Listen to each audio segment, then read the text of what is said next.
Credit score లేకుండా రుణాలు పొందడం ఎలాగో ఈ వీడియోలో తెలుసుకుందాం. కొత్తగా రుణం తీసుకునే వారి కోసం 6 ప్రత్యామ్నాయ మార్గాలను పరిశీలిద్దాం. క్రెడిట్ స్కోర్ లేకపోవడం కొత్తగా రుణం తీసుకునే వారికి పెద్ద అడ్డంకి. బ్యాంకులు దీని ఒక నష్టంగా భావిస్తాయి. అయినప్పటికీ ఈ అడ్డంకిని దాటడానికి ప్రత్యామ్నాయ మార్గాలు ఉన్నాయి. బ్యాంకులకు కేవలం స్కోర్ మాత్రమే కాదు, నమ్మకం కావాలి. స్థిరమైన ఆదాయం మరియు బాధ్యతాయుతమైన ప్రవర్తనతో మీరు ఈ నమ్మకాన్ని కల్పించవచ్చు. ప్రత్యామ్నాయ మార్గాలు కూడా అందుబాటులో ఉన్నాయి. 1 సాలరీ అడ్వాన్స్. మీ యజమాన్యం లేదా థర్డ్ పార్టీ యాప్ల ద్వారా ఇది లభిస్తుంది. ఉద్యోగం మరియు నెలవారీ ఆదాయం ఆధారంగా దీనికి క్రెడిట్ స్కోర్ అవసరం లేదు. ఉదాహరణకు జైప్ వంటి యాప్లు తక్షణ రుణాలు అందిస్తాయి. 2 ఉద్యోగ స్థిరత్వం. సాలరీ స్లిప్లు, బ్యాంక్ స్టేట్మెంట్లు మరియు ఉద్యోగ వివరాలు మీ ఆర్థిక క్రమశిక్షణను మరియు విశ్వసనీయతను నిరూపిస్తాయి. స్కోర్ లేకపోయినా ఈ పత్రాలు నమ్మకాన్ని పెంచి వ్యక్తిగత రుణాలు పొందడానికి సహాయపడతాయి.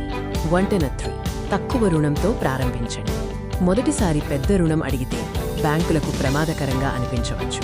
చిన్న మొత్తంతో మొదలుపెట్టడం బ్యాంకులకు నమ్మకాన్ని పెంచుతుంది మరియు భవిష్యత్ దరఖాస్తులకు మార్గం సుగమం చేస్తుంది.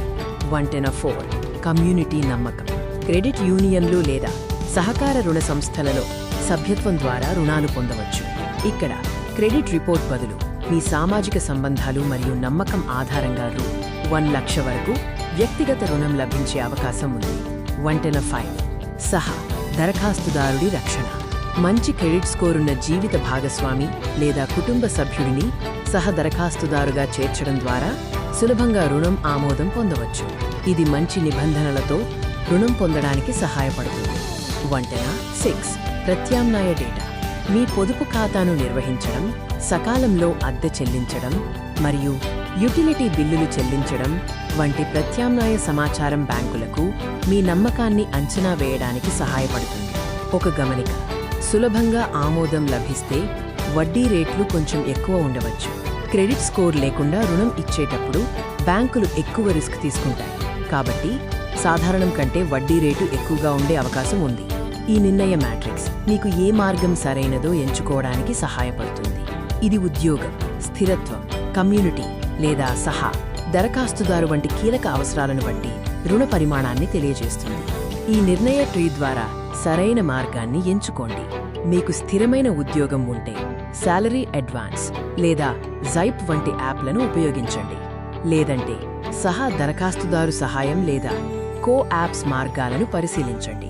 అంతిమ లక్ష్యం: మీ మొదటి చిన్న రుణం కేవలం అవసరాన్ని తీర్చడానికే కాదు, సకాలంలో తిరిగి చెల్లించడం ద్వారా మీ భవిష్యత్తు కోసం బలమైన క్రెడిట్ హిస్టరీని నిర్మిస్తుంది. ఇది బ్యాంకులకు మీపై నమ్మకాన్ని పెంచుతుంది. ఈ రోజు మీ మొదటి అడుగు వేయండి.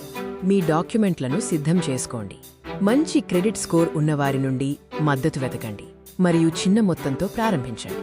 ఆర్థిక స్వేచ్ఛకు క్రెడిట్ స్కోర్ అడ్డంకి కాదు. నమ్మకాన్ని నిరూపించుకోవడానికి స్కోర్ ఒక్కటే మార్గం కాదు. మీ బాధ్యతాయుతమైన ప్రవర్తనే మీ అసలైన ఆస్తి. సరైన మార్గాన్ని ఎంచుకుని మీ ఆర్థిక ప్రయాణాన్ని ప్రారంభించండి.